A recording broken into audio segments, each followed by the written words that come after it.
Pakistan I am F کے جائزہ مذاکرات اب تک بے نتیجہ۔ پاکستان اور آئی ایم ایف کے جائزہ مذاکرات اب تک اسلام آباد کی جانب سے مختلف محاذوں پر خلاف ورزیوں کے بعد بے نتیجہ رہے ہیں، جنہیں فنڈ کے عملے نے آئی ایم ایف کے متفقہ پروگرام سے انحراف قرار دیا ہے۔ آئی ایم ایف کے عملے نے پیٹرول، ڈیزل اور بجلی کی قیمتوں میں کمی کے ساتھ ساتھ صنعتی شعبے کے لیے ٹیکس چھوٹ دینے پر وزیر اعظم کے ریلیف پیکج پر بھی شدید اعتراضات اٹھائے۔ آئی ایم ایف نے یہ شرط رکھی ہے کہ پاکستان کسی قسم کی ٹیکس چھوٹ نہیں دے گا اور یہ ایک مسلسل ساختی معیار کا حصہ ہے۔ تاہم اسلام آباد نے اس مسلسل ساختی معیار کی خلاف ورزی کی، جس کے لیے اب 7ویں جائزے کی تکمیل اور اگلی قسط کے اجرا کے لیے آئی ایم ایف کے ایگزیکٹو بورڈ سے چھوٹ کی ضرورت ہے۔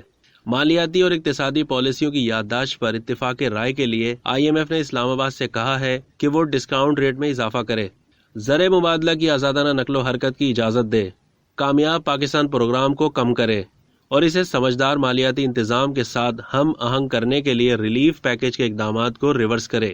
جائزہ مذاکرات 2 ہفتوں کے لیے طے کیے گئے تھے اور توقع ہے کہ آنے والے بدھ کو اختتام پذیر ہو جائیں گے۔